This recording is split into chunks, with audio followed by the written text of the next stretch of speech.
Баршаңызға қайырлы күн, менің құрметті оқырмандарым. Біз бүгін көкөніс бұқтырмасы, яғни овощное рагу дайындайтын боламыз. Өте дәмді, осы жаз қалай шығады, бәріміздің сүйіп жейтін асымыз деп ойлаймын. Бүгін сол көкөніс бұқтырмасын дайындайтын боламыз.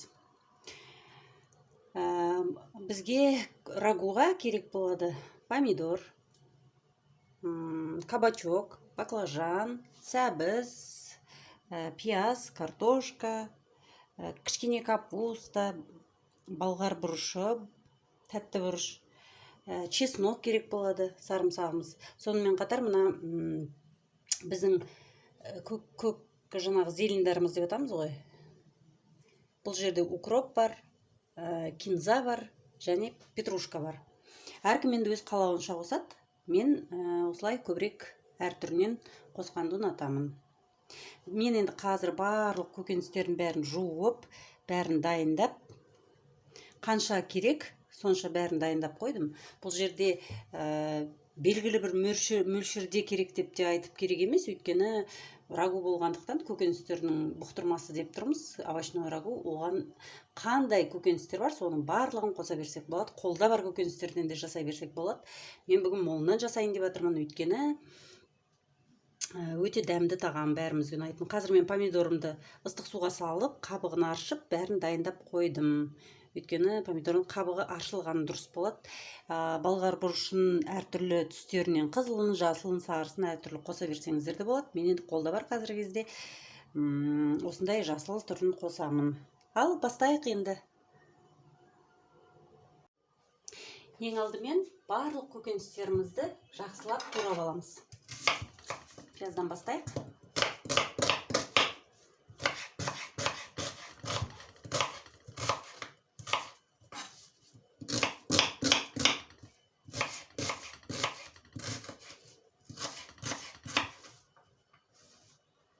Әркім өз қалауынша турайды. Бұл жерде де қатып қалған қағида жоқ. Жаңағыдай, мынандай болып туралу керек деген. Әркім өз қалауынша. Енді сүйкімдірек болу үшін әрине кубик тәрізді дейміз. Кішкене төртбұрыштап турағанымыз абзал деп ойлаймын. Мен қазір бірінші мына қуыратын көкөністерімді турап алайын. Ең бірінші болып қазанға пиязымызды салып, жақсылап қуырамыз, одан кейін сәбізімізді саламыз. Сөйтіп рет-ретмен барлық көкөністерімізді жақсылап қуырып, содан кейін сәл ғана су құйып бұқтырамыз. Баяу отта. Барлық көкөністерімізді қатты езіп, бұлжыратып езіп жүрмеуіміз керек. Өйткені әрқайсының дәмі өзіне сәйкес, әрқайсының сүйкімді дәмі бар. Тамақтың дәмін кіргізетін. Сол дәмдерін өз бойында витаминдерін кішкене сақтап қалу үшін қатты бұлжыратып езіп тастамаймыз.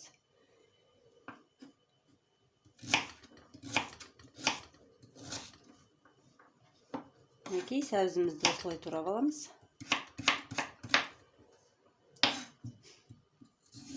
Бұл көкөніс бұқтырмасын ыстық күйінде жесең, кешкі ас, түскі асқа кәдімгідей кереметтей тағам болады. Ал суықтай жесең, тіптен салат сияқты, жаңағы көкөністерден жасалынған салат сияқты өте дәмді болады. Кез келген нанымыздың үстіне қойып та жағып жей береміз. Бұлай да жесеңіздер де дәмді, өте таптырмас керемет тағам. Дәл осылай кабачогымызды турап аламыз.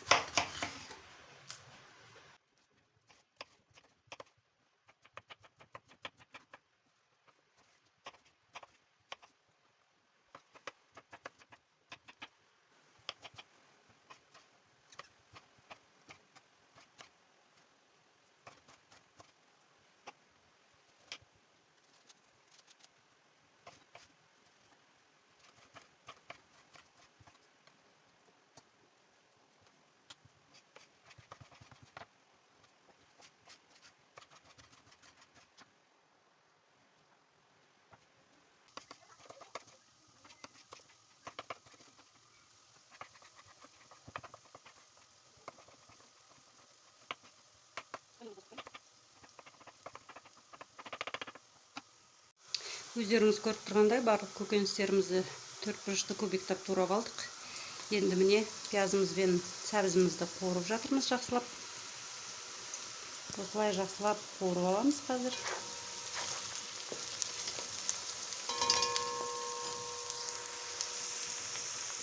Өте дәмді тағам шығады. Қазанға жасағанда қазанның өзінің бір ерекше дәмі бар ғой негізі. Жай кастрюльдерге жасағанға қарағанда осындай қазанда дәмі ерекше болады. Кез келген тағамның дәмі ерекше болады. Сондықтан да қазір осы турап қойған барлық көкөністерімізді рет-ретімен салып қазанға жақсылап қуырамыз. Одан кейін жақсылап бұқтырамыз.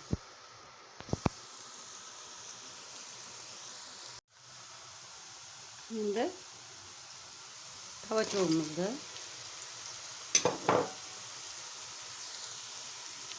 баклажанымызды помидорымызды баклажан, кабачок бәрін қосып араластырамыз жақсылап.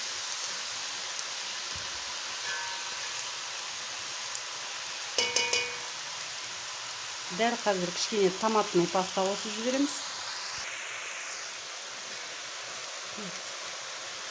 Томат пастасын қосамыз осылай. Помидормен бірге қызарып, әдемі өзінің бір өзіндік дәмін береді ол да.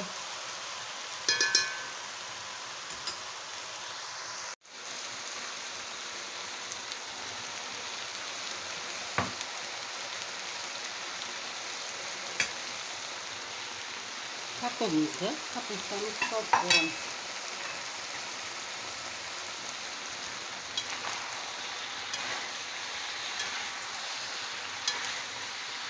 Бұл көкөніс бұқтырмасын мен әдейі көбірек қылып дайындап жатырмын. Өйткені суықтай да, ыстықтай да жеуге болады. Суытып жеген тіптен дәмді, сондықтан да кішкене ғана жасап отырғанша көбірек қылып, дәмдірек қылып жасап алғым келіп тұр.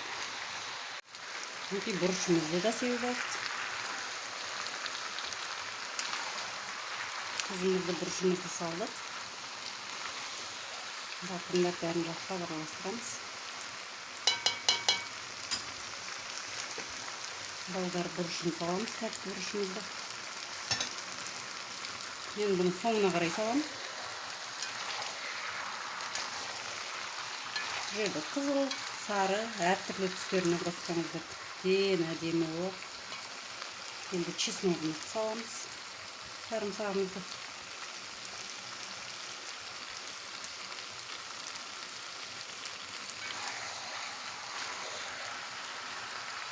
Үйдегі иісті тамақтың ароматын сіздерге айтып жеткізу мүмкін емес. Ондай керемет. Осы күйінде жеп болғым келеді. Енді осылай бұқтырамыз қазір. Қазанның қақпағын жауып, жақсылап бұқтырамыз. Осылай өздеріңіз көріп тұрғандай, барлық көкөністен өзіндік соктар бөлінеді.